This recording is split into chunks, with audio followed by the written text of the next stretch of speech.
Hi, everybody, and welcome to Chelsea Groton Bank's Facebook video.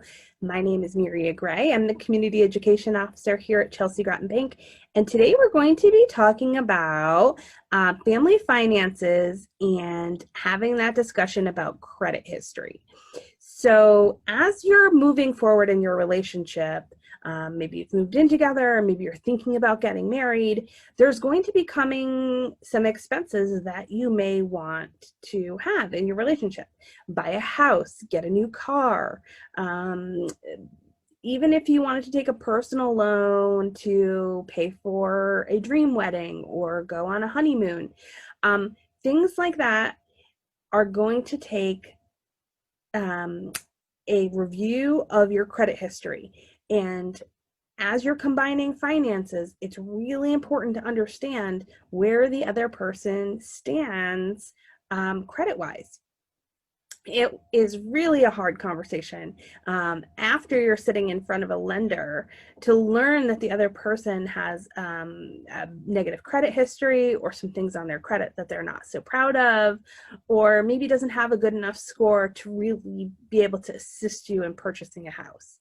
So it's really important as you're going into the relationship to be able to have that conversation. So the first thing is it's a judgment-free zone. Everybody makes mistakes. As long as people are working on fixing them, that is the important thing.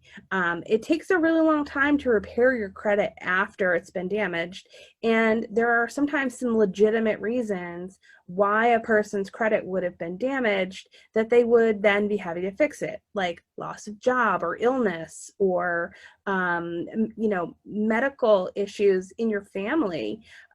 So whether it's your personal illness or you're taking care of somebody else and then all of a sudden there's extra bills. So, those are some legitimate reasons.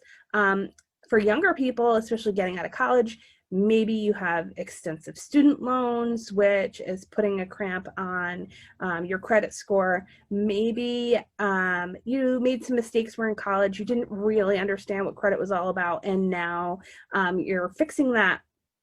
But having that conversation and having it be a judgment-free zone so that everybody can absolutely feel free to be open and honest about their past credit history is super important.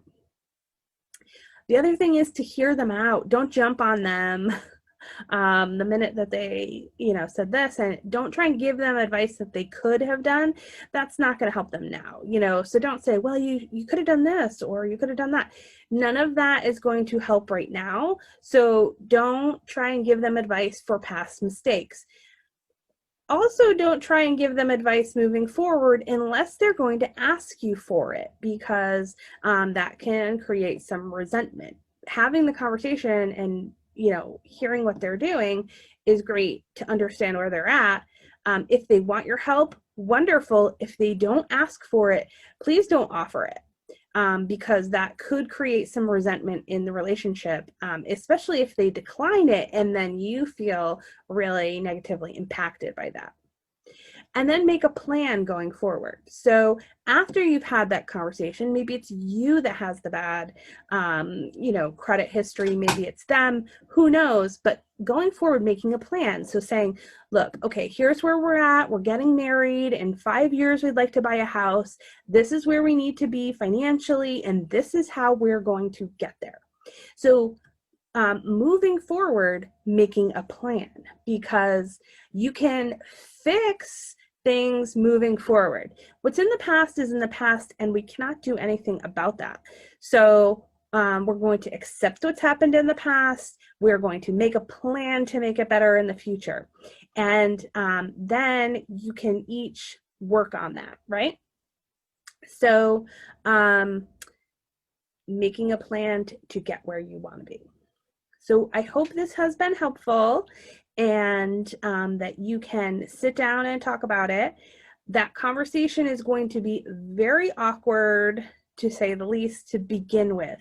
But once you start easing into it, it should become easier as it goes. Everybody should feel comfortable to open up, especially if you're already talking about marriage or moving in together or buying an item together. You should have that comfort level already. So good luck with those conversations, and we will see you tomorrow when we talk about ongoing expenses.